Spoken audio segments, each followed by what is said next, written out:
bagian akhirnya. Biasanya nggak mau ya. Justru yang paling mau itu akhirnya. Tapi kita juga nggak mau nonton misalnya bagian tengah-tengah atau bagian depannya dikuak. Tapi kita kebut. Ini rame. Pengen tahu ujungnya si jahat paling jahat di mana, si baik bagaimana gitu ya. Pasti kita ingin yang baik menang dan semua sutradara juga penulis skenario bikinnya yang baik itu pasti menang. Kemudian penjahatnya makin jahat, matinya makin tragis. Jahatnya jahat pisan gitu, tragisnya tragis pisan matinya gitu ya. Kalau di film Sheila Teama sampai nancep di pedang gitu, karena saking jahatnya gitu ya. Jadi kita kalau nonton film serial pun ingin ujungnya, nggak mau dilewatkan. Kalau kita melewatkan kitab Wahyu, berarti kita melewatkan ujung kemenangan ya. Gambaran yang Tuhan bukakan kepada umat perjanjian lama itu bagaimana ujung akhir kemenangan dari kuasa Tuhan. Dia yang dulunya pencipta langit dan bumi ya, berkuasa atas langit dan bumi, kemudian menciptakan manusia. Kita bisa tahu ya dari kitab Kejadian bagaimana kejadian asal mula ada manusia di dunia gitu kan. Bagaimana kejadian bangsa-bangsa, bagaimana kejadian umat yang Tuhan pilih gitu ya. Kita tahu semua kejadian-kejadian. Tapi kalau kita tidak tahu kitab Wahyu, kita tidak tahu ujung kemenangan, akhir daripada sejarah kerajaan Allah. Yang kita tidak tahu bagaimana akhirnya Allah menang atas kuasa si jahat yang sudah menjatuhkan manusia di kitab Kejadian pasal 3 ya. Jadi peperangan antara Allah dengan si jahat, sejak si jahat ini menjadi penguasa dunia karena Adam Hawanya ikut gitu ya, jatuh dalam dosa. Kita akan lihat ujung kemenangannya itu di kitab Wahyu. Jadi kalau orang percaya tidak mau belajar kitab Wahyu, untung atau rugi? Rugi. Tidak tahu happy ending ya, happy banget ya dari kemenangan kerajaan Allah.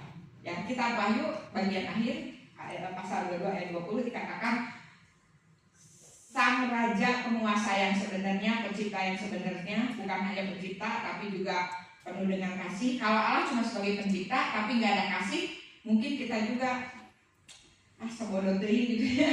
Yang penting mas saya susah hidup di dunia gitu, dia pencipta langit bumi tapi sayangnya susah, nggak pernah ada pertolongan, kita juga mungkin cuek gitu ya. Tapi ini adalah Allah pencipta dan penebus yang kemudian merangkul kita untuk kembali hidup kekal gitu ya, untuk kembali ke dalam kerajaannya. Kan kejadian kita diusir. Nah di Wahyu itu bagaimana Allah merangkul kita untuk diberi kemenangan kehidupan kekal dalam kerajaan Allah, sehingga dikatakan amin ya. Di kejadian di Wahyu 22 ayat 20 itu amin ya, Tuhan segeralah datang ya. Jadi kedatangan Tuhan kedua kali atau akhir daripada sejarah bumi dan sejarah kerajaan Allah ini berlangsung sampai kekekalan, itu dipaparkan di kitab Wahyu. Stephen Tong-nya saya dengar sedikit tentang ulasannya kitab Wahyu. Dia katakan sejarah manusia ini ada paralel dua ya. Yang satu sejarah bangsa-bangsa ya. Sejarah bangsa-bangsa ini berjalan itu akan ending, akan binasa ya. Kerajaan-kerajaan, pemerintah bagaimanapun kuatnya, satu kali akan berakhir ya. Kerajaan-kerajaan, sejarah-sejarah manusia ini satu kali akan berakhir dengan segala kejahatannya, dengan segala ketidakadilannya gitu ya, dengan segala kesusahannya, dengan segala ketidakbenarannya, itu semua akan berakhir ya, akan berakhir. Tetapi Allah di dalam Alkitab berjalan sejarah kerajaan Allah ya. Jadi Alkitab ini bercerita tentang sejarah kerajaan Allah dan ujungnya di kitab Wahyu. Dan ini tidak akan binasa. Jadi yang akan tetap hidup selama-lamanya ini adalah sejarah kerajaan Allah yang berdasarkan Alkitab. Kalau sejarah kehidupan manusia dalam dunia ini akan berakhir, tapi sejarah kerajaan Allah yang sesuai dengan Injil gitu ya, Kejadian, kemudian Alkitab Perjanjian Baru juga, itu akan selama-lamanya. Dan kitab Wahyu ini menceritakan bagaimana kemuliaan Tuhan sampai kepada akhir zaman. Jadi kita bisa bayangkan ya, kalau misalnya nggak ada kitab Wahyu, kita hanya tahunya Tuhan naik ke surga aja. Ya, lalu jadi Tuhan akan datang ke dunia kedua kali. Tapi kita nggak tahu bagaimana gambar kemuliaan daripada orang percaya kepada Tuhan dan pada akhirnya bumi ini. Nah, kitab Wahyu. Ya, jadi kita semangat ya belajar kitab Wahyu. Sengaja selama bulan November ini ganti jeda dengan percutuan ya, kita akan akhiri selama 3 minggu untuk belajar kitab Wahyu. Nah, bagian pertama ini Wahyu pasal 1 sampai dengan pasal 3. Ayat yang saya cuplik hanya sebagian, pasal 1 ayat 3, kemudian ayat 9 sampai 20.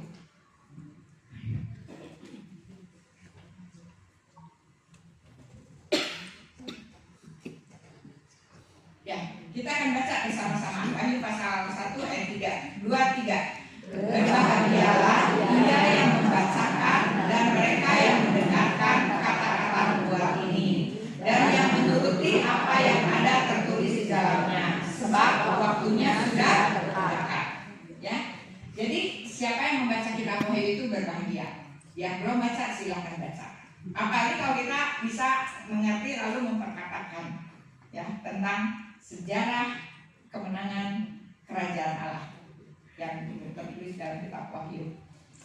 Bagian kanan bacakan ayat 9 sampai 11. 2, 3.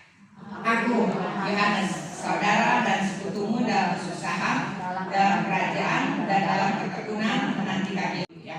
Tujuan kitab ini adalah menyatakan identitas lengkap tentang Kristus serta memberikan peringatan dan harapan kepada umatnya. Ya, seperti tadi saya katakan, kitab ini mau menceritakan sesudah Tuhan Yesus naik ke surga itu nanti ujungnya di akhir zaman siapa dia dan siapa umatnya gitu ya. Apa yang akan didapatkan umatnya di akhir zaman. Penulisnya ini secara umum diterima Rasul Yohanes ya, Rasul Yohanes. Pembaca mula-mulanya 7 jemaat di Asia Kecil. Tahun penulisannya memang ada yang berkata ini mungkin ditulisnya tahun 66 katanya, pada waktu penganiayaan Kaisar Nero, Kaisar Roma ya. Tapi kebanyakan menerimanya sekitar tahun 95 Masehi pada waktu Kaisar lain yang menganiayanya, bukan Kaisar Nero ya. Kemudian ditulis di Pulau Patmos pada waktu Rasul Yohanes dibuang. Jadi Pulau Patmos ini kira-kira seperti Pulau Nusa Kambangan. Buat orang Roma itu, oleh penguasa Roma itu, Pulau Patmos itu dijadikan tempat pembuangan para tawanan ya, supaya nggak bisa kabur juga. Pulaunya kecil, mungkin lebih kecil dari Nusa Kambangan ya. Nah, Rasul Yohanes yang sudah tua saat itu dibuang ke pulau ini oleh penguasa Romawi pada saat itu. Kemudian kita lihat lagi latar belakangnya ya. Jemaat di Asia Kecil sedang mengalami penganiayaan di bawah Kaisar Domitian. Ini kaisar yang menganiaya selain Nero ya. Kaisar yang menganiaya besar-besaran terhadap orang Kristen, banyak yang mati, dibakar dan lain sebagainya gitu ya. Pokoknya banyak orang Kristen itu mati di bawah pemerintahan kaisar ini. Dan Rasul Yohanes oleh penguasa Romawi. Penganiayaan di bawah Kaisar Domitian ini terhadap jemaat dan juga terhadap Rasul Yohanes ya. Yohanes adalah saksi mata dari inkarnasi Kristus dan dia mendapatkan penglihatan tentang Kristus yang dimuliakan. Allah juga menyingkapkan nubuat akhir zaman tentang penghukuman. Ya, jadi di Pulau Patmos ini pada waktu Rasul Yohanes dibuang itu bukan karena kesalahannya ya, tapi karena dia memberitakan Injil. Karena dia menjadi saksi bagaimana Tuhan Yesus mati dan kemudian bangkit hidup gitu ya. Dia beritakan berita ini lalu dia dibuang ke pulau itu. Nah, di pulau itu dia mendapatkan penglihatan wahyu langsung dari Allah ya. Dan Kristus langsung hadir juga menampakkan diri dalam penglihatan itu. Kemudian juga di dalam penglihatan itu, di dalam wahyu itu Rasul Yohanes disuruh menulis surat-surat sebagai peringatan kepada jemaatnya, kepada orang percaya gitu ya. tentang penghukuman dan lain sebagainya juga ditulis di dalam kitab ini.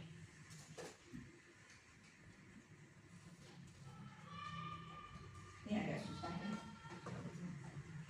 Ayat kuncinya tadi sudah kita bacakan. Kita baca sekali lagi 2, 3. Berbahagialah ia yang membacakan dan mereka yang mendengarkan kata-kata nubuat ini dan yang menuruti apa yang ada tertulis di dalamnya. Ya. Tokoh pentingnya Tuhan Yesus dan Rasul Yohanes. Tempat utamanya Patmos, ketujuh jemaat Yerusalem baru. Ciri khususnya itu kitab Wahyu ditulis dengan gaya sastra Yahudi yang disebut apokaliptik. Ya, jadi ada gaya bahasa penulisan di antara orang Yahudi pada saat itu yang disebut apokaliptik. Artinya penyingkapan atau pengungkapan sesuatu yang sifatnya misteri atau spektakuler. Biasanya mungkin cerita-cerita bohong gitu ya, sehingga pakai nama samaran biasanya penulisnya itu. Tapi untuk kitab Wahyu, meskipun ditulis dengan apokaliptik, tapi karena ini bukan berita mistis, khayalan gitu ya, jadi sang penulis menyebut namanya, aku Yohanes gitu ya, aku saksi mata, aku berkata yang benar, meskipun untuk hal-hal yang akan datang, yang sifatnya memang spektakuler gitu ya, tapi ini benar-benar terjadi gitu maksudnya. Tapi karena sifatnya yang akan datang, maka kitab Wahyu ini banyak mengandung apa yang agak misteri gitu ya.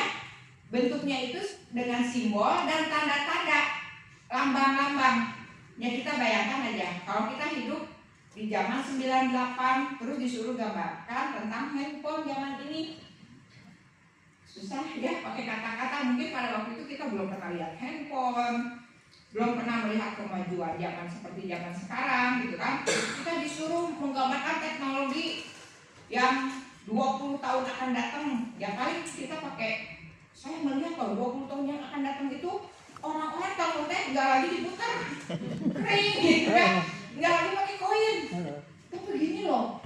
Wah, jadi kalau mau ceritakan detailnya susah gitu ya. Terus itu teh kudu dicas.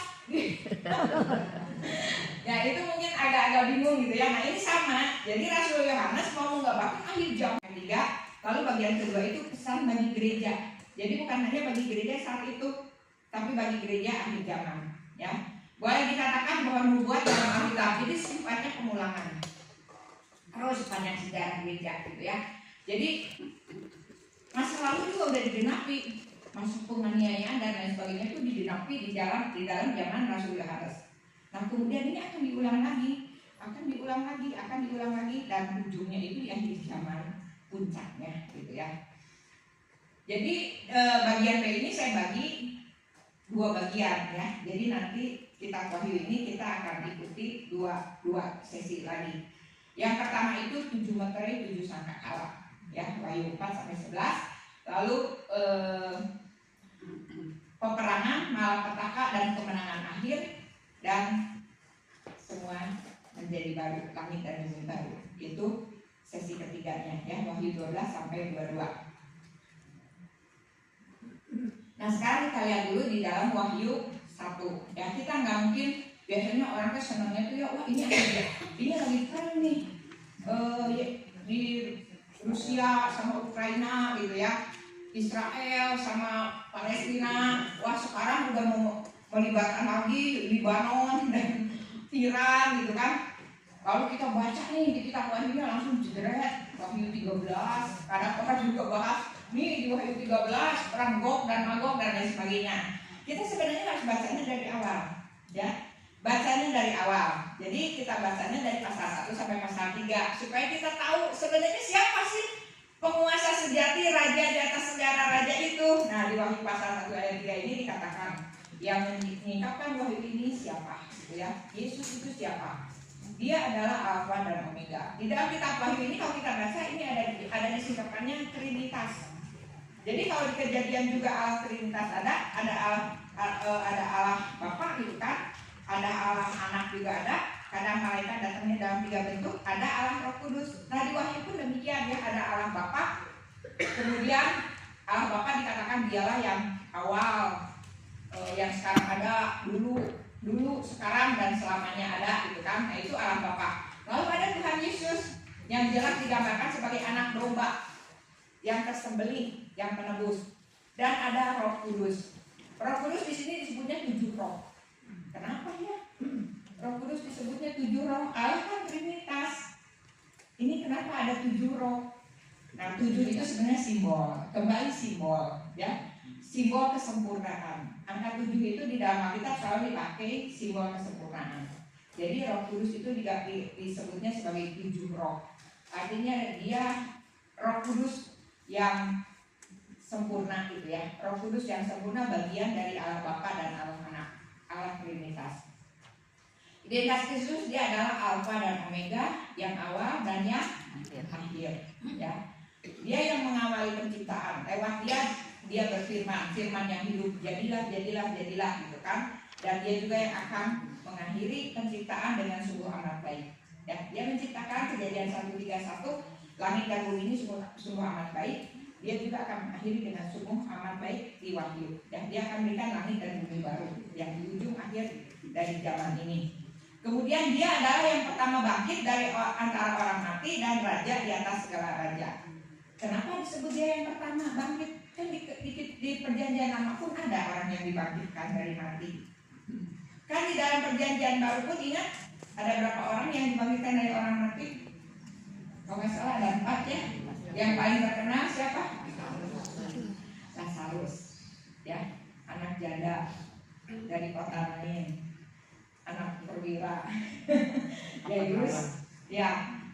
Jadi kenapa di sini Tuhan Yesus dikatakan yang pertama bangkit dari antara orang mati? Apa nggak salah, Wahyu?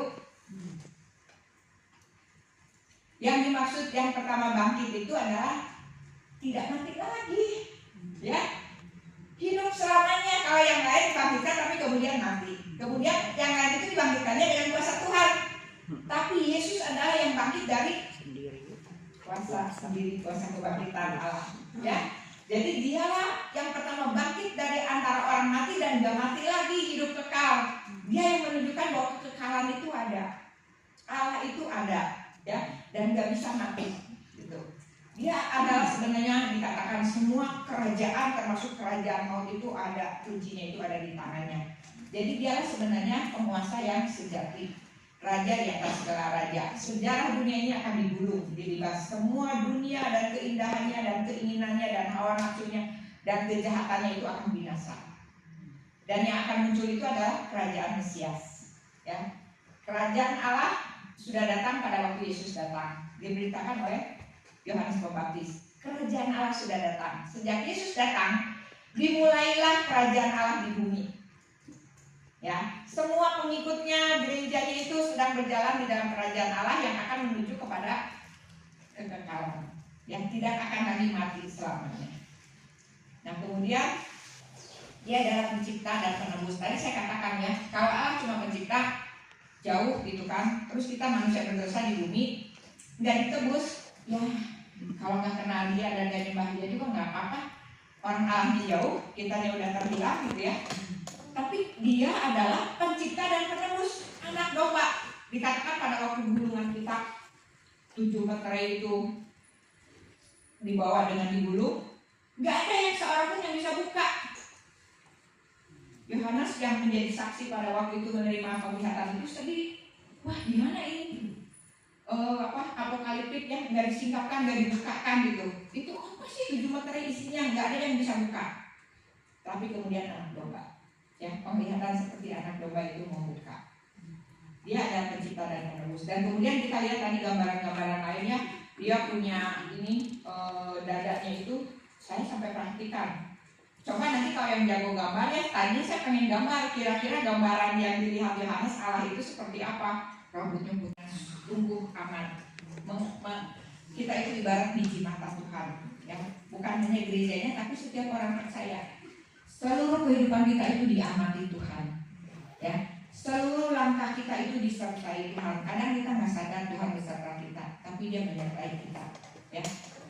Lalu kita lihat lagi 7 jemaat ini satu persatu, apa saja pujiannya, apa saja tegurannya, lalu tindakan yang harus dilakukan, diperingati untuk gereja itu lakukan. Garis besarnya sekali ya. Kitab Efesus ini dipuji karena rajin, kerja keras, banyak program, banyak kegiatan, banyak aktivitas. Gereja kita juga kayaknya gitu ya. Gereja-gereja besar di kota itu banyak program. Jadi kalau sampai ada ditawarin lagi program lain, program di gereja saya juga udah bikin hari-hari saya tersita gitu ya. Nah ini dipuji ya, kamu tuh rajin kerja keras memang untuk Tuhan. Lalu tekun di tengah penganiayaan. Tadi dikatakan kan Efesus termasuk kota yang besar ya, kota pelabuhan juga. Jadi tekun, dianiaya tetap percaya, susah menderita tetap percaya. Tapi apa? Mereka sudah melakukannya dengan pencapaian istilahnya ya. Tekun menantikan Tuhan, menderita juga Tuhan yang gak datang-datang gitu ya. Mulai pudar kasih mula-mulanya. Jadi melakukan semuanya sebagai rutinitas, kasih mula-mulanya pudar. Nah ini tegur kata Tuhan, ayo. Terus Mirna mengalami aniaya dan kemiskinan ya. Dipuji ya, mereka dianiaya, mereka miskin, tapi mereka tetap bertahan, tidak meninggalkan Tuhan. Ada orang yang tiba-tiba bangkrut gitu ya, marah sama Tuhan. Memang waktu dia usaha bisnis melibatkan Tuhan enggak gitu kan ya, mendoakan enggak dalam perencanaan bisnis dan lain sebagainya. Tiba-tiba waktu bangkrut nyalahinnya Tuhan gitu ya. Jadi ini sebenarnya meskipun miskin, meskipun mengalami aniaya, tapi dia tetap setia dan taat, tidak meninggalkan Tuhan. Tegurannya nggak ada ya. Tindakannya itu ya jangan takut, setialah ya, Tuhan memberikan kekuatan. Jangan takut meskipun kau miskin, meskipun kau dianiaya, jangan takut karena ada Tuhan menyertai dan Tuhan mengetahui masalah mereka. Setialah menjadi bagian yang Tuhan inginkan. Lalu Pergamus. Kalau nggak salah ini Pergamus nih ya, disebut tahta iblis bukan? Di sini katanya ada 4 aliran sesat. Ya.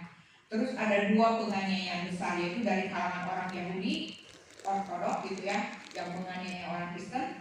Lalu ada yang menyembah kepada Kaisar, ya, yang meninggikan Kaisar. Nah mereka juga menganiaya orang Kristen. Jadi Pergamus dikatakan tetap setia. Tapi karena mereka itu ada di pusat tahta iblis ceritanya ya, mereka itu banyak melakukan kompromi, toleransi yang nggak baik. Artinya apa? Membiarkan dosa masuk, ya. Membiarkan ajaran sesat. Pada umumnya ajaran sesat, dosa moral, dosa seks gitu ya, itu menjadi teguran yang masuk ke dalam kehidupan gereja pada saat itu. Gitu ya, itu ditegur dan mereka harus bertobat ya. Kemudian Tiatira, mereka dipuji dalam hal kasihnya, imannya, pelayanan, ketekunan. Tapi apa tegurannya? Mereka sama toleransi dosa-dosa pengajaran sesat masuk, lalu perbuatan amoral, ya. Lalu Tuhan juga katakan tobat, gitu ya. Sardis ini gereja yang efektif, ya, gereja yang efektif, ekonomis, gitu ya. Tapi mereka itu dangkal dalam pengenalan iman, ya. Lalu kata Tuhan, bangun dan bertobat. Mereka itu kelihatan hidup, tapi mereka itu kelihatan sudah mati, gitu ya. Jadi mereka itu kelihatan efektif hidup, gitu ya, aktivitas, tapi kerohaniannya udah mati, tidak lagi tumbuh, imannya tidak lagi tumbuh, stuck, gitu ya. Nah itu Philadelphia ini, ya. Jadi ada 2 gereja yang tidak ditegur dari 7, yaitu yang tadi Smyrna dan sekarang Philadelphia. Philadelphia pun nggak ada tegurannya, ya, karena setia. Lalu Tuhan cuma kasih dorongan bertahanlah, gitu ya. Philadelphia ini ada di perbatasan gitu, didirikan oleh Pergamus, ya. Komunitas Pergamus mendirikan gereja lagi di Philadelphia. Mereka ada di perbatasan, mereka setia, ya. Lalu yang terakhir Laodikia, ini juga gereja besar, salah satu wilayah yang besar, area yang besar gitu ya. Lalu pujiannya nggak ada. Nah kita koreksi nanti ya, gereja kita masih dapat pujian nggak? Ini nggak ada pujiannya ya. Karena mereka suam-suam kuku, cuek, apatis, desa bodoh, ya. Jadi kenapa mereka begitu? Mereka sedang menikmati kekayaan, kekuatan mereka ini karena kotanya ini ada pusat perdagangan gitu ya, pusat juga pelabuhan, kaya raya, gerejanya juga kaya raya, udah butuh Tuhan ya. Aku mau bisa sendiri semuanya. Jadi kadang-kadang berkat itu belum tentu membuat kita tambah rohani gitu ya. Bahkan kita bisa meninggalkan kerohanian karena merasa dengan uang menjadi tuanku gitu kan, aku bisa melakukan apapun. Aku bisa menjadi tuan, lalu Tuhan dilupakan. Ini Laodikia ya. Gerejanya udah kaya, udah makan, udah jago gitu, tidak lagi perlu Tuhan. Nah, mereka menjadi gereja yang suam-suam di hadapan Tuhan ya. Jadi dingin tidak, panas tidak. Laodikia ini katanya kesulitan dalam hal air. Jadi mereka itu bikin saluran dari jauh yang tadinya di sumbernya itu airnya panas, begitu nyampe ke Laodikia airnya suam-suam. Air suam-suam ini kalau diminum bikin mual, pengen muntah. Ya, jadi Tuhan katakan gereja itu seperti air yang suam. Kalau kamu tidak kembali, Tuhan akan memuntahkan, gitu ya, karena menyebalkan, gitu ya, menyebalkan, gitu. Jadi kata Tuhan rajin dan bertobatlah, ya. Lalu gereja-gereja ini ada malaikatnya, dikatakan ada 7 malaikat dan 7 bintang, 7 malaikat di tangan Tuhan. Nah, siapa sebenarnya malaikat? Karena tulisan Rasul Yohanes ini disuruhnya tuliskanlah kepada malaikat-malaikat jemaat ini. Apakah ada yang menafsirkan tiap gereja itu ada malaikatnya yang Tuhan utus untuk menjaga gereja itu?